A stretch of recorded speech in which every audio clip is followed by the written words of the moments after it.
Hello everyone, this is Jelaine, and today I have my very first video for my creative scrapbook kit club. And in this video I'm going to show you how to incorporate corrugated cardboard into your projects. They add a very nice texture to your projects, and it could be added whether you're working with a vintage layout like this one or with more bright colors like this one. And both of these projects I created using the main kit for the month of August over at my creative scrapbook. And this was a very nice kit to work with, very pretty colors, very bright patterns, perfect for summer. Now in this layout right here, as you can see, I used corrugated cardboard here in the shape of a circle. I'm trying not to move the camera too much, but I want to give you a nice view.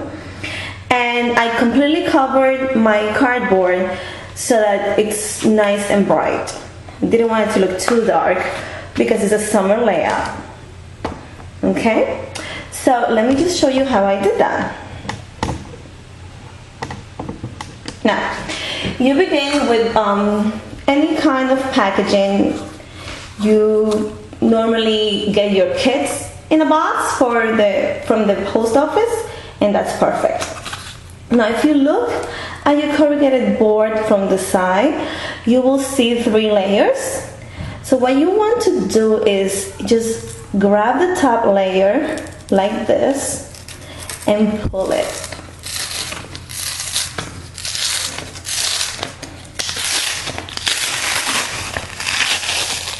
Just like that.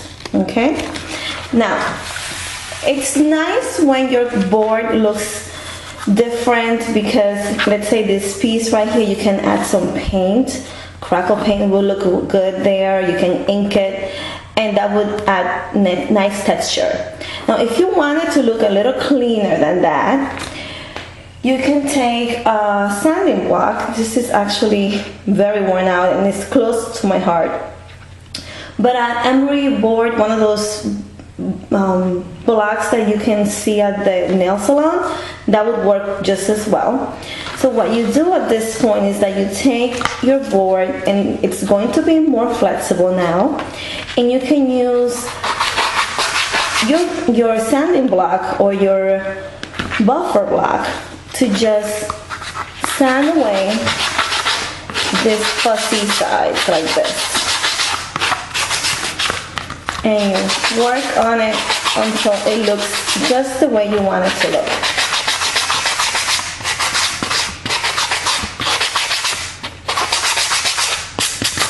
See? There we go. So this is just the area that I sanded, and it looks nice and clean. But again, it looks really nice when you also leave some of that paper on your corrugated board. Okay, so let me just clean this out and show you a piece that I already prepared to save some time. Okay, so here I have a big piece, and as you can see, it's recycled material from a packaging that I purchased recently. Now, because I'm wanting to use a circle, I'm going to turn it over and trace my circle shape onto the back of my cardboard.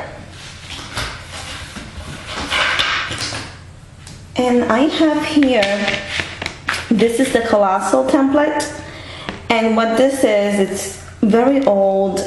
It's used to use swivel knife so that you can cut different size circles. If you don't have this, you can just trace a salad plate. You can use a circle that you punched with a die cutting machine, a Cricut, or a Big Shot, whatever you have. Whatever's on hand, that's what you want to use. You don't want to go out and buy something. So now I'm going to use my marker, and I'm going to trace a circle here, as close as possible, and just cut it out. Now the scissors I like to use for this is my tonic scissors. These scissors are by Tim Holtz and they're fantastic.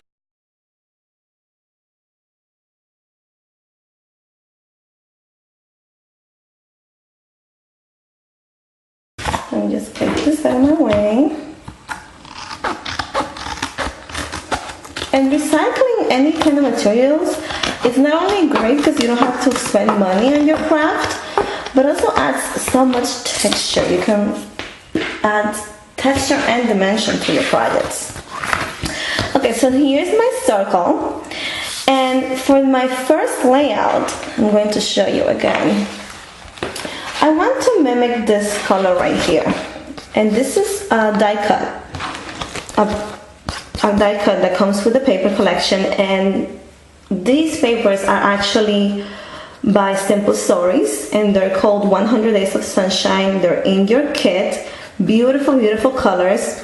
And if you can see here, it's not a white color, it's more of a distressed off-white. So that's the color I want to mimic in the back, in the ridges, and on the raised portions of my cardboard. I want to mimic this burnt yellow. Okay, so let's get started.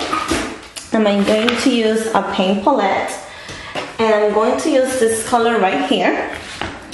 And again, this is not a very white color. It's called Vintage White, and it's by Folk Art. You can find this at Michael's. I usually buy it when it's on sale for $1. So shake it a little bit and add it to your palette. And I'm going to use a brush just so that I can get nice clean coverage everywhere.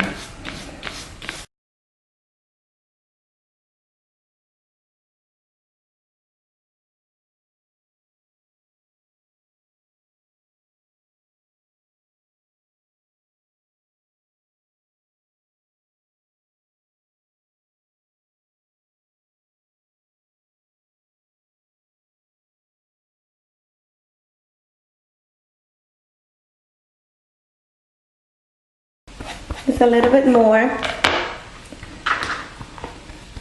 And I never care about my surface because I use this mat and I can just spray it with Windex when I'm finished. But if you are concerned, then you want to use a non-stick craft sheet while you're working. Okay, so now that my painting is all completed, I'm going to speed up the drying process by using a heat tool to dry it up. So here we go.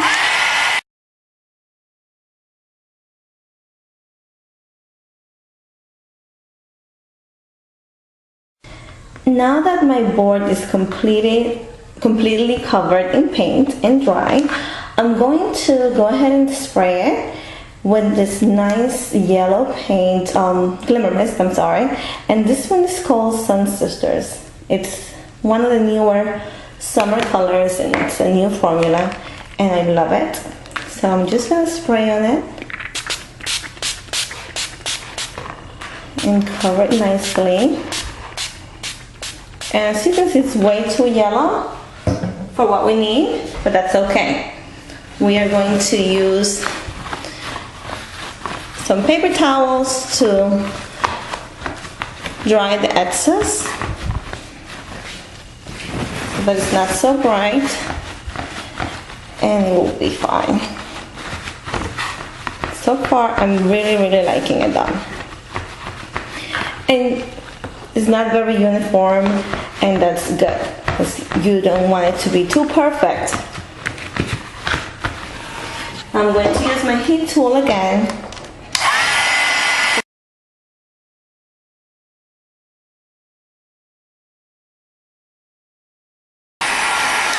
And I apologize for making you listen to this heat tool, but there's no other way. Alright, now the last touch I'm going to add so that I can give those raised ridges more dimension and texture is distress ink. And I'm going to use the Wild Honey color right here.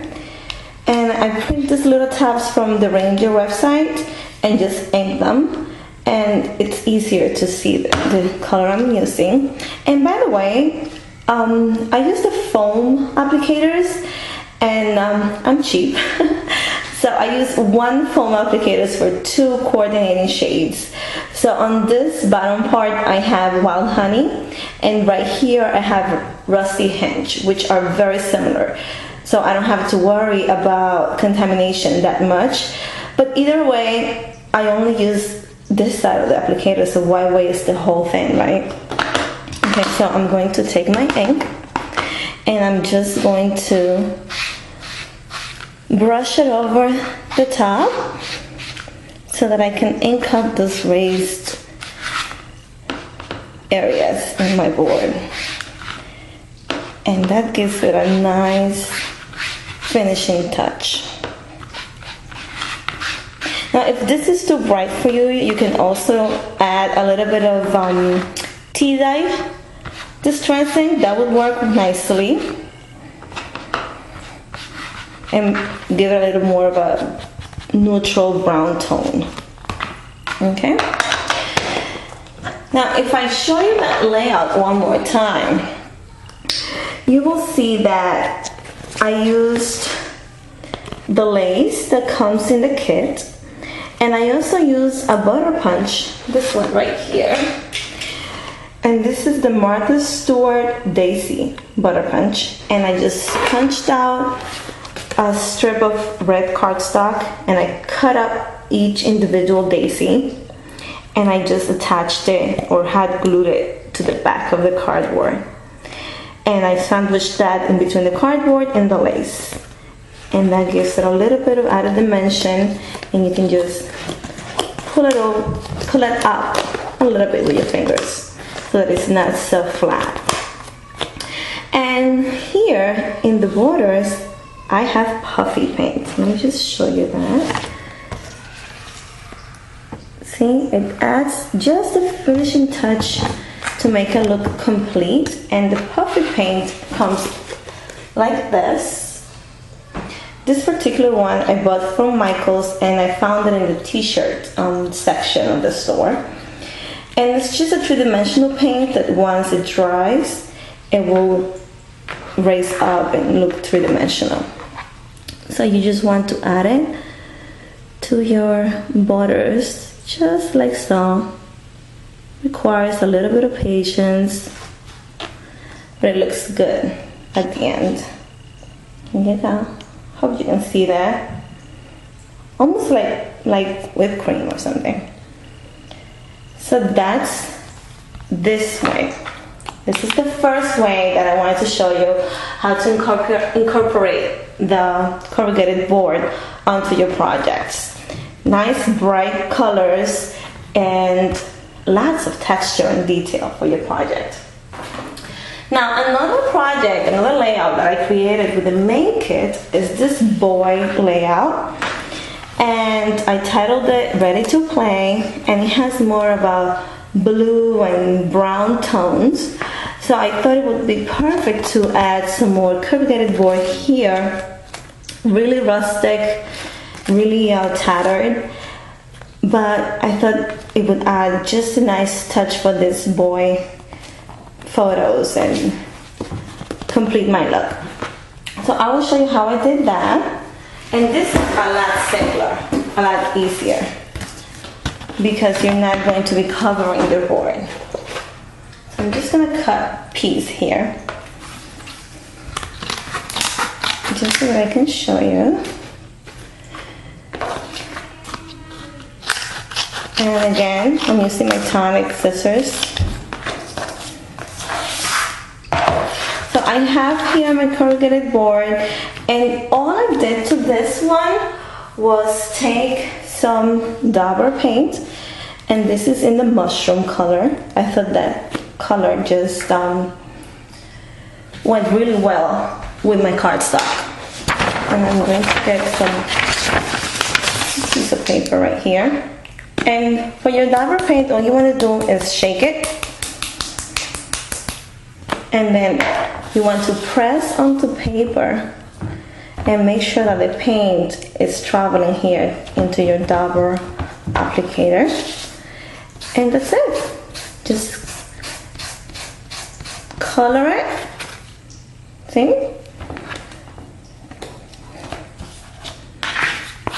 And it will do its job. Because the raised images, the raised portions of your cardstock or your cardboard are going to be the only ones getting the paint. This is so easy to use. And if you want it to be more intense, to be more of a brown, you wait until this is dry and you give it a second coat. But for my color cardstock, this was perfect. And that's it.